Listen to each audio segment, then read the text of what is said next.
Quero pedir para a Bispa Laura, por favor, trazer meu celular para cá, porque eu preciso dele. Esperar o pessoal chegar por aqui para mais uma ministração do curso Estudo do Apocalipse, do Departamento de Ensino e Instrução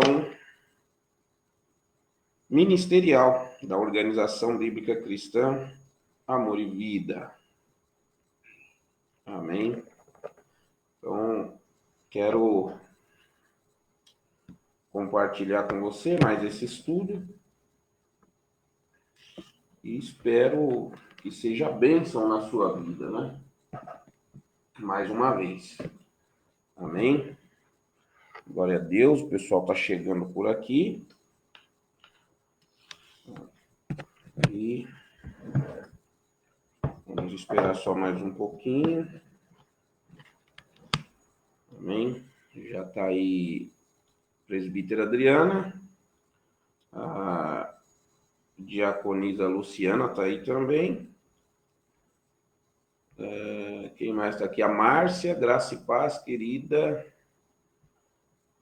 Para mais um estudo da Palavra de Deus. Hoje a coisa está quente. Esse estudo está abençoado. Amém? Tenho certeza que você vai aprender muito hoje. Amém? Deixa eu ver quem mais está aí. A Lafne.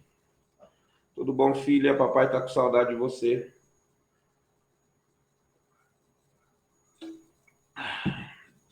Júlia. Tudo bom, filha? Deus abençoe. Deus abençoe. Glória a Deus. São 8h03, horário de Brasília.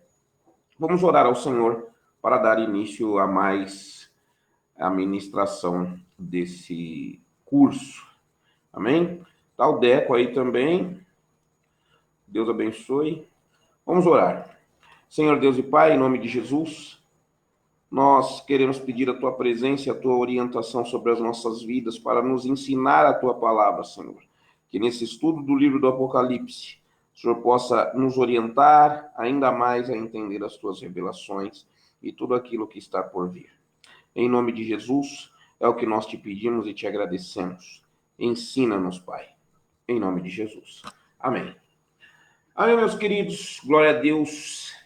Deus abençoe. Meus irmãos, nós terminamos a aula passada, fizemos um breve resumo de como vai ser o andamento do curso. Foi orientado sobre João, que quando exilado na ilha de Patmos, recebeu a revelação do Apocalipse, quando da perseguição ferrenha da igreja, né, contra os profetas da igreja, os apóstolos. E aprendemos também que esse livro é atribuído ao apóstolo João, mas nós não temos nada 100% evidente que tenha sido ele que tenha sido escrito, que tenha sido o escritor, mas atribui-se a João pela tamanha grandeza e riqueza de detalhes da característica de Cristo. Só quem andou com Cristo realmente para poder falar de tamanhas intimidades, não é? E hoje nós vamos falar das cartas, então, que João escreveu. Ele escreveu aí 7 cartas, né? Enquanto em seu exílio, né, ele escreveu 7 cartas, né? E nós vamos entender as características dessas 7 cartas dentro desse estudo de hoje, né?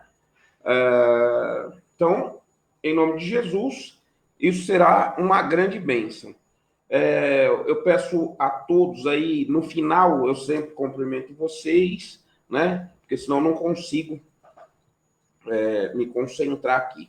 Então, você que está mandando aí as mensagens, por favor, mande, dá os likezinhos aí, que é para poder impulsionar a página, né? Então, por favor, aperta aí os joinha, os coraçãozinhos aí, né? Faz aí, que isso, segundo informações aí da Sara, que cuida desse negócio aí de internet, isso impulsiona as publicações da igreja.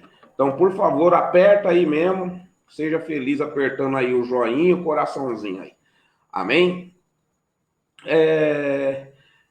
Mas uma pergunta que não quer calar dentro desse estudo é: por que 7 igrejas, né? Foram 7 cartas. E nós entendemos essa realidade quando o nosso olhar se volta para a presença desse número 7 no livro.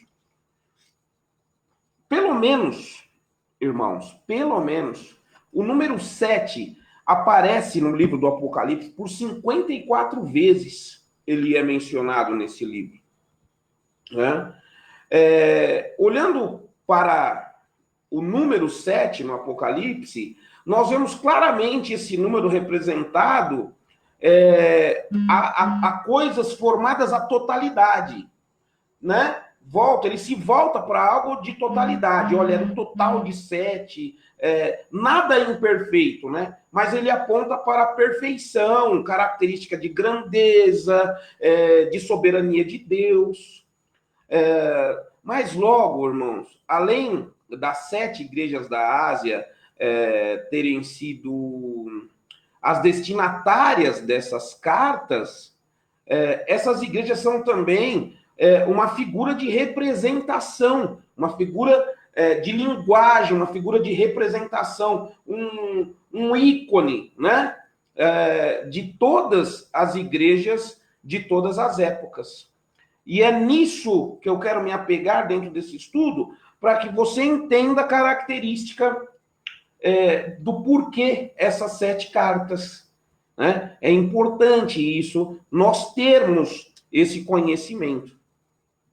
Então, a primeira coisa que você precisa entender é que essas cartas, elas foram escritas com um padrão de organização. Ela é padronizada. A carta, todas essas cartas foram totalmente... Ela tinha um padrão de escrita, um padrão de autoria, né? Um padrão de autoria. Quando você lê lá um livro chamado Mais do que Vencedores, anote aí esse nome. O livro chama-se Mais que Vencedores. O autor é o William Hendrickson. Ele observa que as cartas que foram escritas a essas igrejas tiveram um padrão estrutural, olha, perfeito, né? De uma característica de estrutura extremamente perfeita. E nós vamos poder notar esta perfeição. Então eu quero convidar você a dar uma olhada no livro do Apocalipse, capítulo 2. Abre aí no capítulo 2 e nós vamos ler aí alguns versículos desse capítulo para você entender, né? Espero que você já esteja aí, claro, com a sua Bíblia, não é? Tudo certinho para você estar acompanhando o estudo. Veja no versículo 1 que João escreve assim, olha, escrevo ao anjo da igreja de Éfeso. Isto diz aquele que tem na sua destra as 7 estrelas que anda no meio dos 7 castiçais de ouro. Então, ele direciona. Então, você percebe que a carta, toda carta que ele faz, ele dá um destinatário e uma saudação. Né? Veja o versículo 8. Ele já muda, né? Já é outro destinatário, porém, uma saudação também. Veja o versículo 8. E ao anjo da igreja de Esmirna, escreve isto, diz o primeiro e o último que foi morto e reviveu.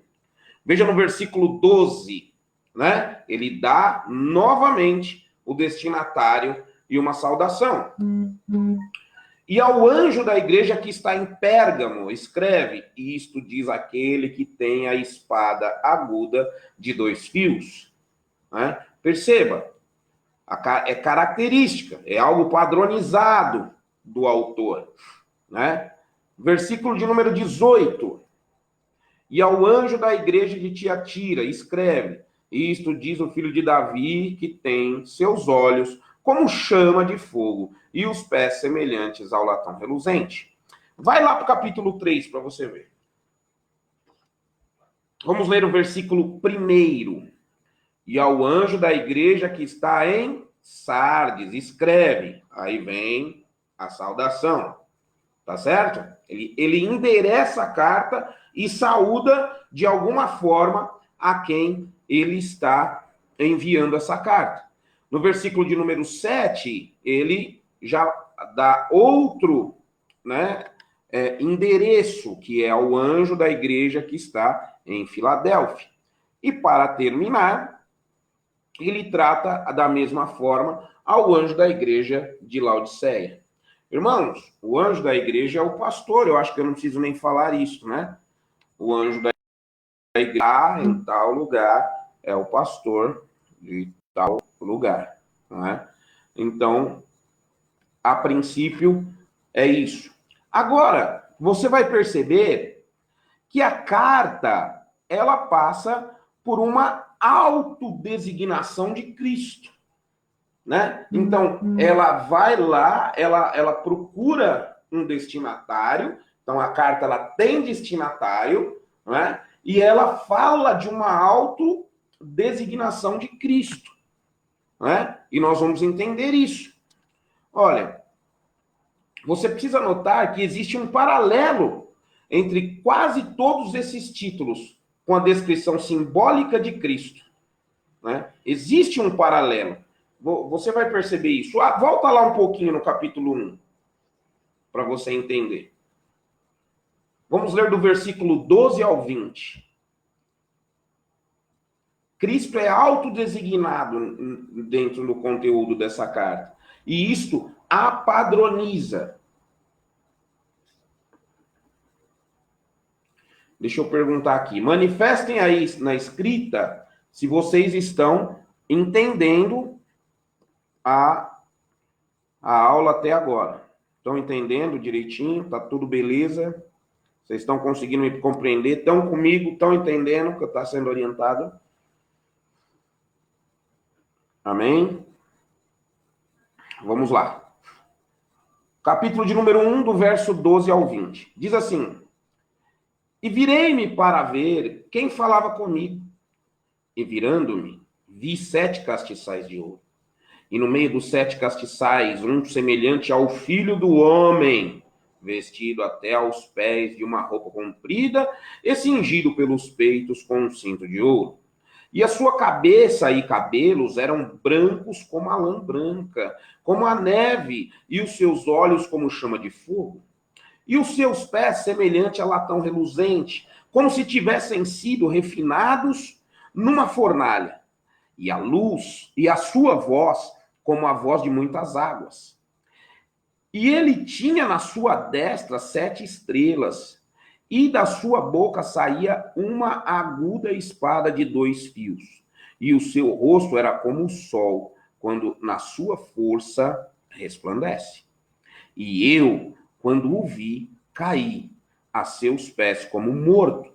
E ele pôs sobre mim a sua destra, dizendo-me: não temas, eu sou o primeiro e o último. Olha Jesus aí de novo. E o que vivo, fui morto, mas eis aqui estou vivo para todo o sempre. Amém.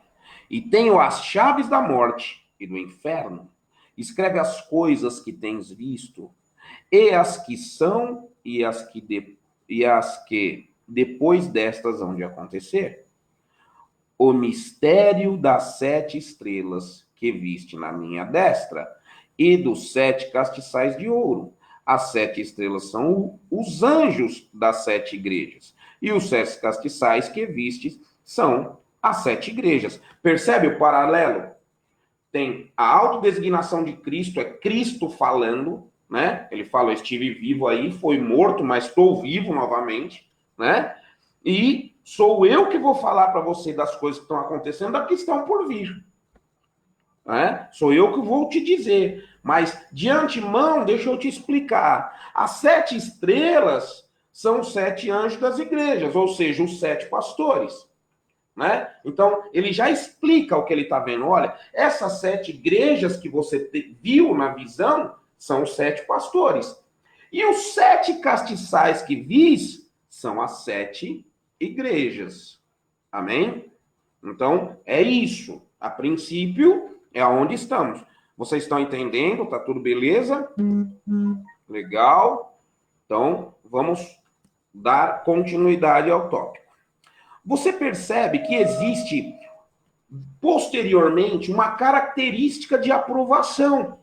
Veja, ele diz assim, olha, conheço as tuas obras, assim o teu labor, como a tua perseverança.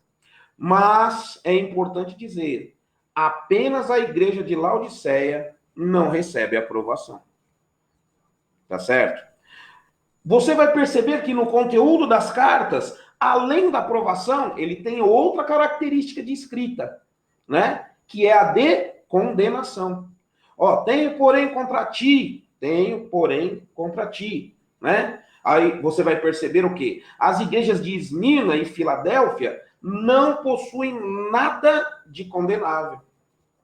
Né? Então, quando se trata de condenação, você vai perceber, o autor ele se volta exatamente a quem ele precisa condenar.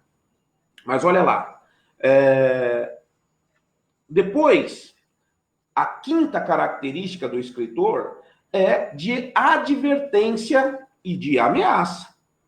Veja, ele fala, lembra-te, pois, de onde caíste. Se não, veja, as igrejas de Esmirna e Filadélfia não recebem advertências. Você vai perceber isso. Depois, o autor ele tem uma característica de exortação. Quem tem ouvidos, ouça o que o Espírito diz às igrejas. E você vai ver isso no conteúdo. E depois, a sétima característica é uma promessa. Ao vencedor, dar-lhe-ei de comer da árvore da vida. Então, irmãos, você percebe que são 7 igrejas, mas também são 7 estruturas de características de escrita.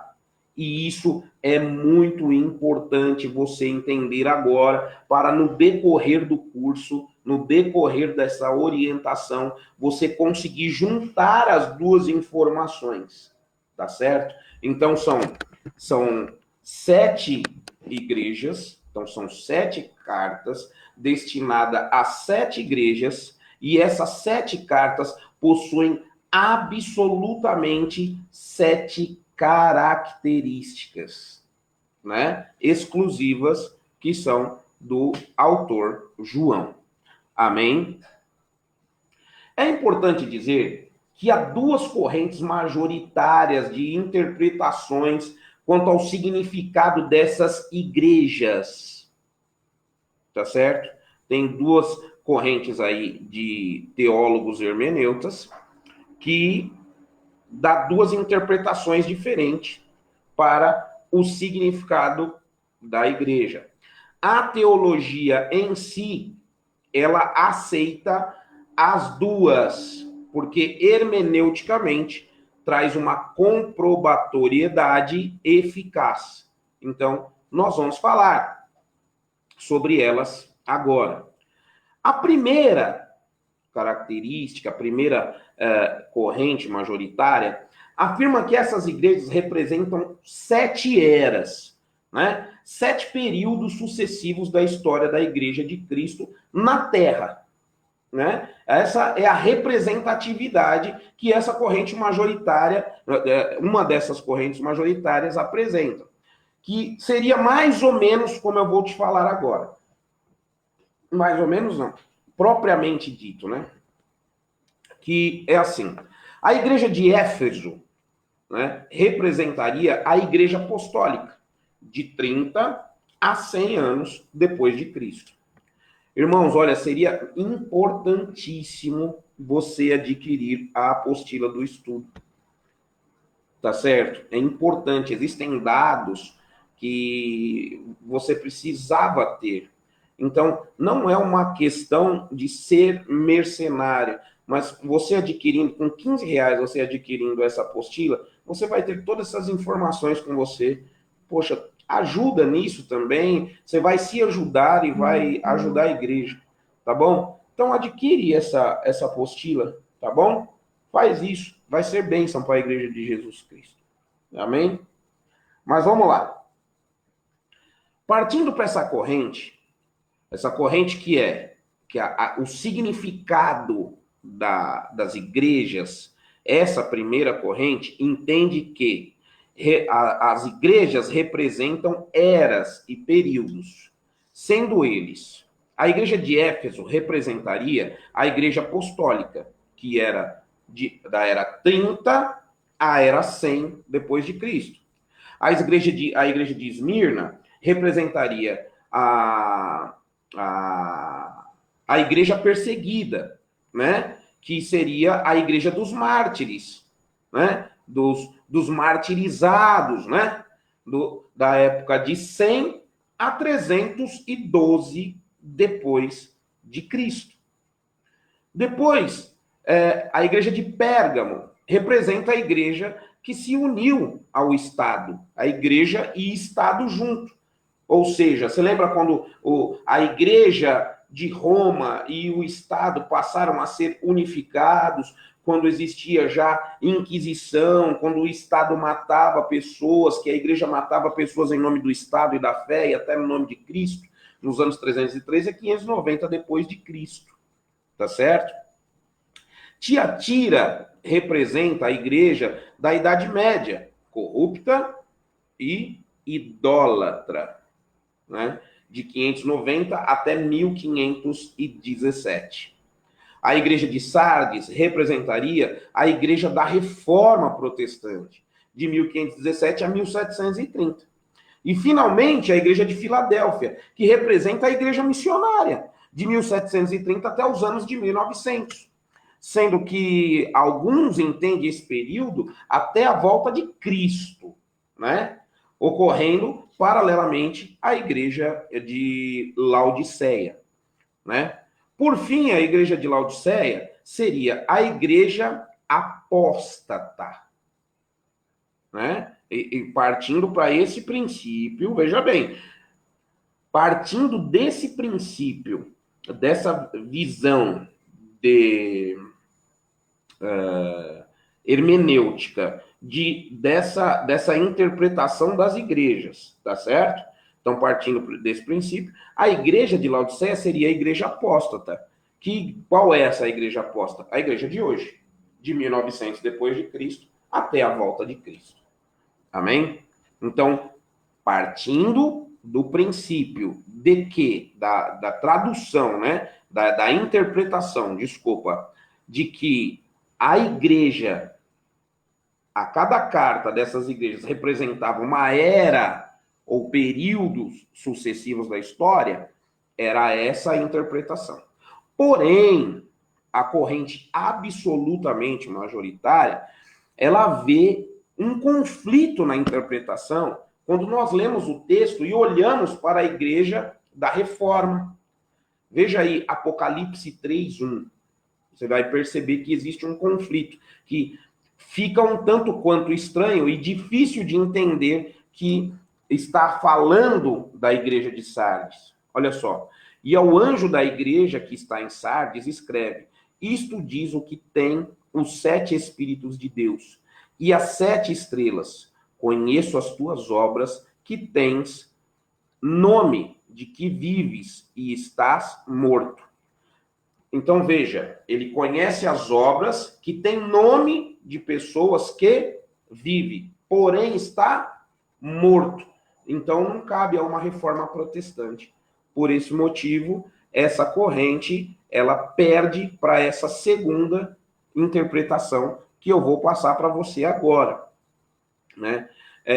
Porque já no contexto desta outra interpretação, as 7 igrejas representam condições de realidade, né, que ocorrem em qualquer período da história. Ou seja, em qualquer período da história vai existir a característica dessas igrejas, vai existir as orientações, vai existir os puxõezinhos de orelha, né, que teve dentro dessas cartas, né, e que pode se repetir a qualquer tempo, né, constantemente dentro dos seus contextos, e não necessariamente representam períodos específicos. Não, representam uma característica que a igreja pode estar vivendo, que o mundo pode estar vivendo hoje, ou que a característica da igreja pode estar vivendo hoje, ou vai viver amanhã, ou sucessivamente. Você vai entender um pouco melhor agora. No capítulo 2, no versículo 1, Éfeso, ele tem as igrejas na sua mão direita. Ele as sustenta. Você vai perceber que existe isso, né? Você vai e posteriormente vai vir a igreja de Esmirna. Para essa igreja que estava próxima a passar por um grande martírio. Ele é aquele que havia experimentado a perseguição, morte e havia vencido. Então, você vê que serve mais para nós hoje? Serve mais para as nossas características hoje? Então, se hoje acontece isso, Jesus ele é o foco central. Ele é a pessoa que é presente nessa igreja e que ele também tinha passado por martírio, mas que ele venceu. Então, subentende-se a orientação dessa carta dessa forma, né?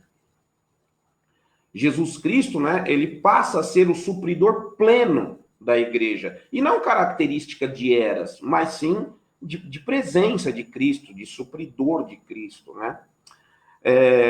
Veja a igreja de Pérgamo, você vai ver no versículo de número 12 do capítulo 2. Ele é o Cristo glorificado, que maneja a espada, revelando os valores de uma igreja, que não deve ser participante das coisas do mundo. Ou seja, ele traz uma orientação. Então, quer dizer, se a igreja está tendo participatividade com coisas do mundo, olha, existe uma presença real de Cristo no Apocalipse que mostra os nossos tempos de hoje, que são os tempos presentes, ou se a igreja vier a fazer isso no tempo futuro, ou se a igreja fez isso no tempo passado, nós precisamos entender que esses são valores que não representam a igreja de Cristo. Então, o mundo e a igreja não se unem, né? Veja a igreja de Tiatira, no versículo 18 do capítulo 2, ele é o juiz que tem olhos como chamas de fogo. Centralizou em Jesus novamente, né? Na igreja de Sardes, ele tem os 7 Espíritos de Deus e o poder para ressuscitar crentes da morte para a vida. Você vai ver lá no capítulo 3, versículo 1. Entende? Percebe como todas as cartas são centralizadas em Cristo e não em um tempo? Centralizadas em Cristo e não em um tempo, né? Mas, veja bem, eu estou dizendo uma corrente majoritária, tá certo? Não significa, você pode adotar a que você achar melhor para a sua vida ministerial. Veja que na igreja de Filadélfia, ele é santo, ele é verdadeiro e tem a chave de Davi. Ele abre e ninguém fecha, ele fecha e ninguém abre. Você vai ver no capítulo 3, versículo 7. Centralizou em Cristo de novo, não no tempo. Na igreja de Laodiceia, ele é a fiel e verdadeira testemunha, arrancando da igreja a máscara da satisfação em si mesma. Você vai ver no capítulo 3, verso 14. Ou seja, centralizou em Cristo novamente. Você consegue perceber como, a característica das cartas é a centralização em Cristo e não no tempo? Né? Centraliza Cristo na carta e não o tempo, né? não a era, né? É o Cristo, independente do tempo. Vocês conseguem, então, entendendo? Por favor, se manifestem aí, se tiver alguma pergunta até aqui. Eu estou aqui para responder. Amém? Glória a Deus. Vamos lá. Vamos dar continuidade. Se tiver alguma pergunta, já faz aí, a Bispo Laura traz para mim aqui. Tá bom? Então, nós precisamos entender agora que existem algumas, uma mensagem central para cada uma dessas cartas. Uma mensagem centralizadora. E isso é importantíssimo você entender. Porque, olha, irmãos, isso muda teu ministério, isso muda tua vida, isso muda tua história. Acredite. Cada uma dessas cartas ela tem uma mensagem centralizadora, algo central. Veja, para a igreja de Éfeso, no capítulo 2, no verso 4, ele traz uma mensagem centralizadora que mostra assim, ó, abandonastes o primeiro amor, arrepende-te, né? Esse arrependimento e esse puxão de orelha, ele pode acontecer em qualquer tempo na igreja. Ele pode ter acontecido no tempo passado, como ele pode ter acontecido na tua vida presente, porque você abandonou o teu ministério, abandonou o primeiro amor, ou como isso pode acontecer no futuro. Ou seja, Jesus, ele chama você ao quê? Ao arrependimento. Arrependa-se disso, né? Veja a mensagem centralizadora disso na carta de Esmirna, no capítulo 2, no versículo 10, né? Ó, tereis uma tribulação de 10 dias, ser fiel até a morte. Olha, ele dá uma orientação. Você vai ter uma tribulação, mas seja fiel até a morte. Ou seja, preste atenção, irmãos. Depois a gente vai se aprofundar na grande tribulação, vai ser falado tudo isso para você. Mas eu não posso sair do contexto pedagógico para eu fazer você entender essas coisas todas. Se não chegar lá na frente, você não vai entender nada. Tá? Então, veja, a mensagem centralizadora, nesse caso, vai existir uma tribulação. Vai ter. Seja fiel até a morte. Ou seja, ele vai te testar até o final. Entende? É isso que o texto quer dizer. É isso que o texto quer ensinar. Tá bom? Veja a carta de Pérgamo. Leia lá na tua Bíblia, do capítulo 2, do verso 14 ao 16, a mensagem centralizadora é: tens lá o que seguem a doutrina de Balaão, arrependa-te. Ele chama as pessoas ao arrependimento também, porque está seguindo doutrinas erradas, né? Então tem uma mensagem central, existe uma orientação central nessas cartas, porque eram características de cada igreja. Essa característica pode existir na igreja de hoje? Sim. E esta palavra, esta orientação pode servir para a igreja de hoje? Pode. A orientação dessa palavra pode servir para a igreja no futuro? Pode.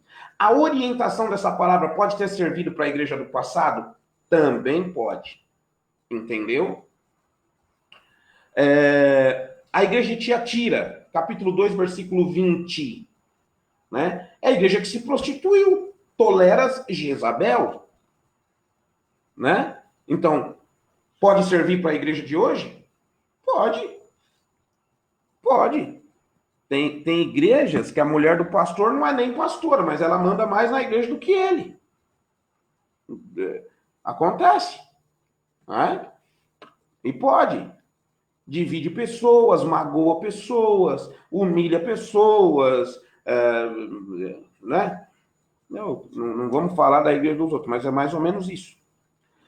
Na igreja de Sardes, tem uma mensagem centralizadora. Tens nome de que vives e está morto. Capítulo 3, versículo 1. Então, é uma mensagem centralizadora. Então você tem um nome aparente. Ah, a igreja tem um nome maravilhoso, a igreja é maravilhosa, a igreja é grande, a igreja é super equipada, porém ela está morta. O conteúdo da palavra não existe dentro dela. O conteúdo da palavra não faz parte dessa igreja, né? Então, tens nome de que vive, porém está morta. Nada característico de uma reforma protestante. Amém? Mensagem centralizadora da igreja de Filadélfia. Capítulo 3, versículo 8. Eis que diante de ti pus uma porta aberta. Pode existir uma porta aberta para a igreja de hoje? Pode. Então, pode existir uma igreja Filadélfia hoje? Claro que pode. Que esteja precisando de uma porta aberta, que vai viver um grande crescimento, que vai ter uma grande bênção de Deus? Pode. Pode ter existido lá atrás? Também pode. Pode acontecer no futuro? Também pode. Amém? No capítulo 3, versículo 16, nós vamos ver que a mensagem centralizadora para a igreja de Laodiceia, não és frio nem quente, estou a ponto de vomitar-te. Então, existem igrejas mornas assim, né?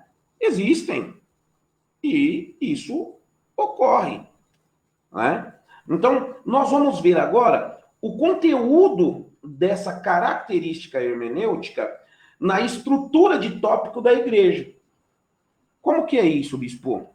É assim, ó. Eu te falei a mensagem centralizadora dela. Não te falei? Agora vamos perceber como isso aconteceu. Cada uma dessas mensagens, como cada uma dessas igrejas vinham vivendo isso, né? Em sua característica, nessas 7 cartas. Perceba que a igreja de Éfeso, ela é elogiada por seu bom trabalho. Ela foi elogiada por rejeitar o mal, por sua perseverança, por ser paciente. Contudo, meus irmãos, uma igreja que se esfriou no primeiro amor. E foi exortada por isso. Essa igreja foi recomendada a se arrepender e voltar a praticar o quê? As primeiras obras. E foi prometido a ela o quê? A árvore da vida. Então, meus irmãos, era uma deficiência da igreja de Éfeso. Você percebe que a carta, ela elogia o bom trabalho, ela elogia o rejeitar o mal, ela elogia a perseverança, ela elogia a paciência da igreja de Éfeso. Contudo, ela não estava mais no seu primeiro amor, né? E a gente precisa lembrar isso, porque muitas vezes a gente se esquece desse primeiro amor, né? Então, a gente precisa se voltar para lá. Veja que a característica da igreja de Esmirna. Esmirna, ela é elogiada por suportar o grande sofrimento, o sofrimento que ela estava sendo submetida naquela época. Ela não recebeu nenhuma crítica, tá certo? E recomendada a ser fiel até a morte e resistir à perseguição. Recebeu como promessa a coroa da vida. Então, veja, a característica dessa igreja são boas características, mas não recebeu nenhuma crítica, não recebeu nenhum puxão de orelha, né? Não foi ali, olha, tem algo que você está errando. Então, a igreja de Esmirna, ela estava exemplar, né? Característica da igreja. Qual a característica da tua igreja hoje? Né? O que você tem visto, o que você tem enxergado como característica da tua igreja hoje? Né? Que você percebe que ela se enquadra na característica dessas igrejas. Né? Veja a igreja de Pérgamo, ela é elogiada por manter a fé e a confiança em Cristo. Foi criticada por ser tolerante à imoralidade, à idolatria, às heresias. Veja, característica que a igreja de hoje ela tem muito. Muito. Por ser tolerante à imoralidade, tem igrejas que estão acompanhando o carnaval, né?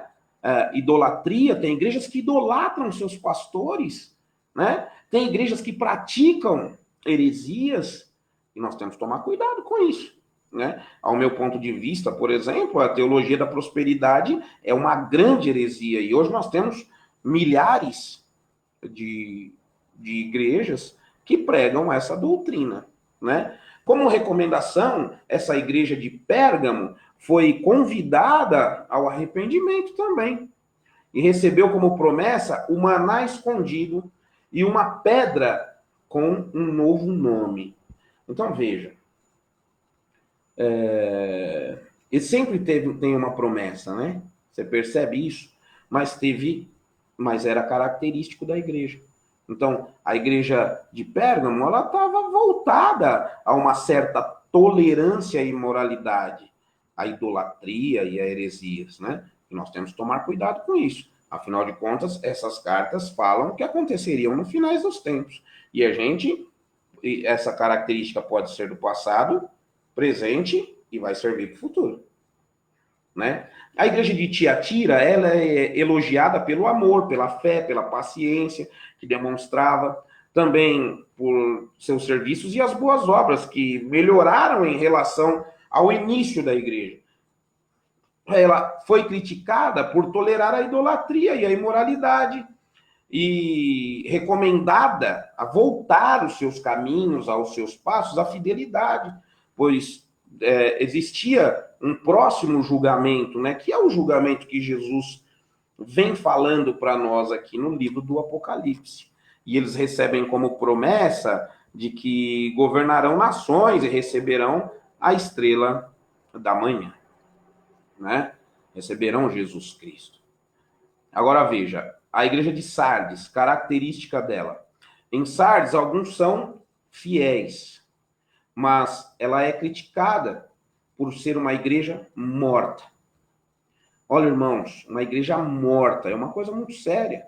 E aí ela é recomendada ao arrependimento. Por quê? Por ser uma igreja morta.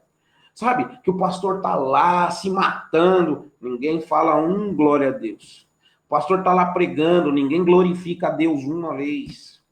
O pastor tá lá, olha, estuda a palavra, e ele desdenha da palavra. Fala, eu não preciso estudar.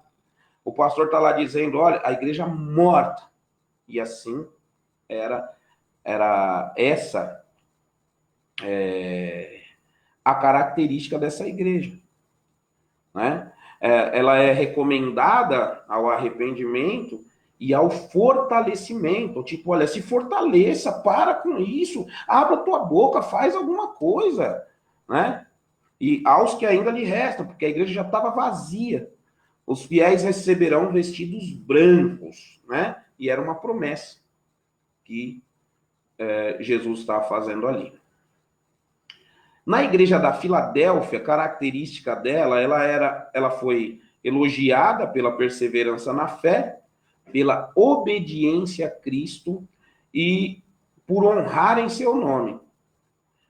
Ela não recebeu nenhuma crítica e foi recomendado a ela a fidelidade. E é prometido a esta igreja um lugar na presença de Deus, um novo nome e a nova Jerusalém, né? Já a igreja de Laodiceia, por final, não houve qualquer elogio a essa igreja, ao contrário, né? Ela é criticada por ser morna, indiferente e por não verem a condição miserável em que se encontrava. E não conseguia enxergar isso, eles não conseguiam ver. Eles eram mornos, né? A ponto de Deus falar, eu quero te vomitar, né? É recomendado a essa igreja ao arrependimento e a serem zelosos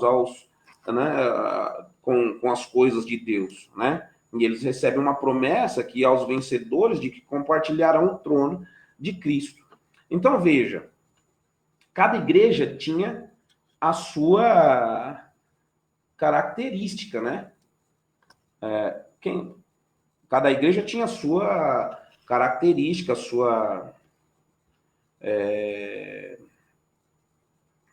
sua orientação da onde errava, o seu modelo, né? E que algumas foram duramente criticadas, outras, em outras situações, até essa que foram criticadas nos seus pontos de acertos foram elogiadas, mas perceba que existia uma cobrança, né? E uma cobrança principal que eu vejo aí é que você não dá para misturar a igreja com o mundo. Não tem jeito, não tem espaço para isso. A igreja e o mundo são coisas antagônicas. Amém? Então, nós precisamos entender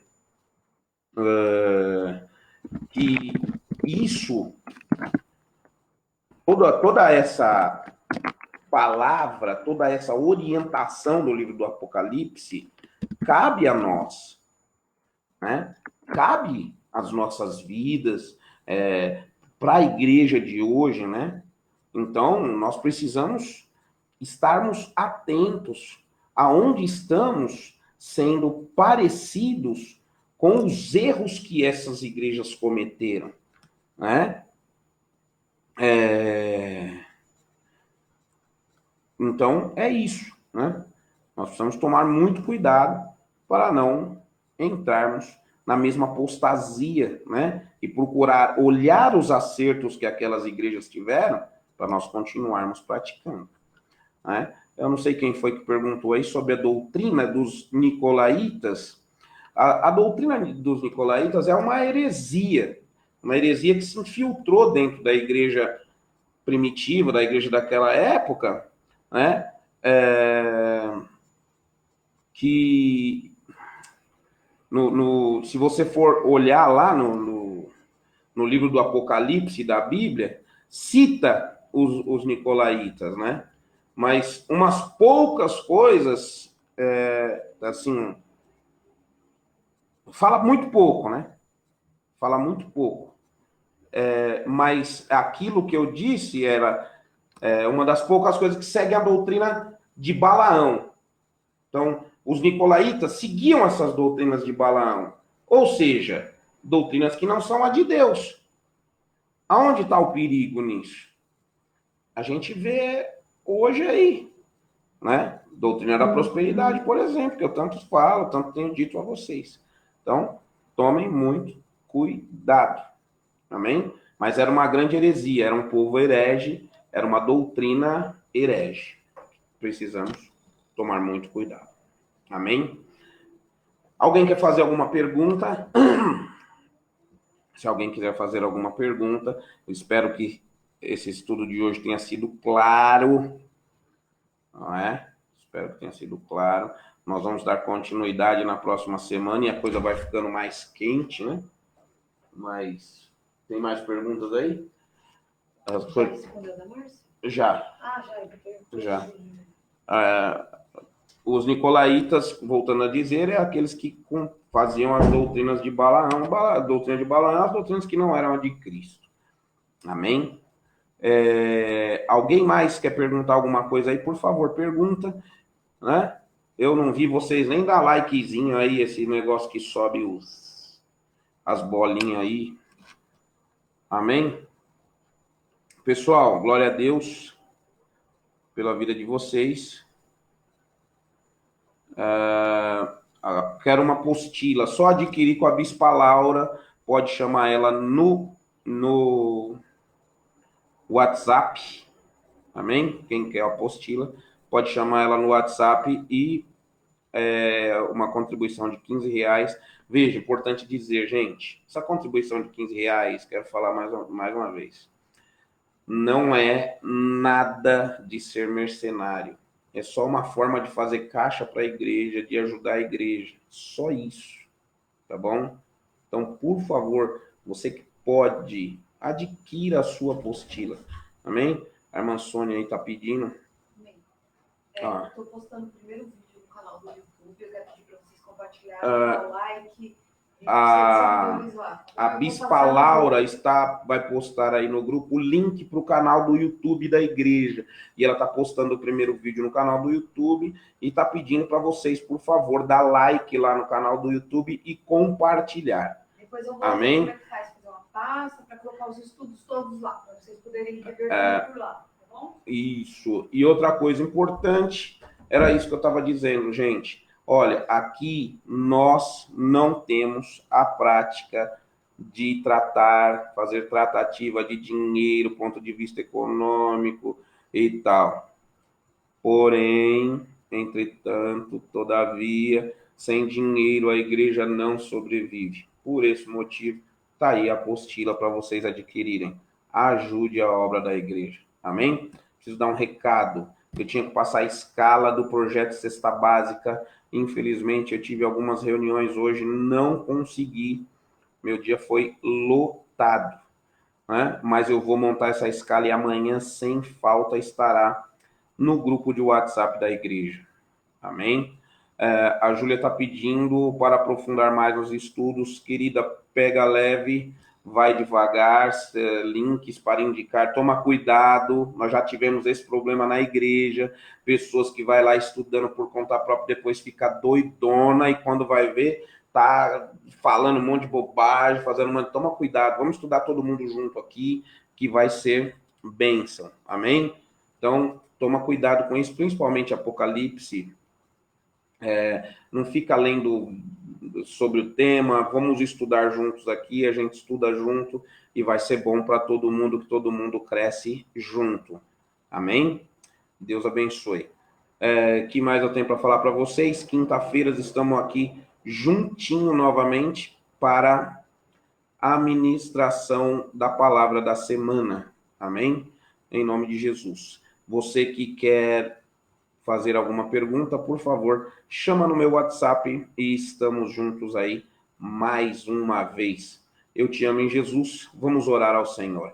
Senhor Deus e Pai, em nome de Jesus Cristo, nós te agradecemos por mais esse estudo nesta noite. Glorificamos o teu nome pela tua presença e a tua graça. Em nome de Jesus Cristo, nos dê um término de semana abençoado. Que o Senhor possa fazer com que cada dia mais nós aprendamos a tua palavra e nos desenvolvamos no teu entendimento. Em nome de Jesus. Amém.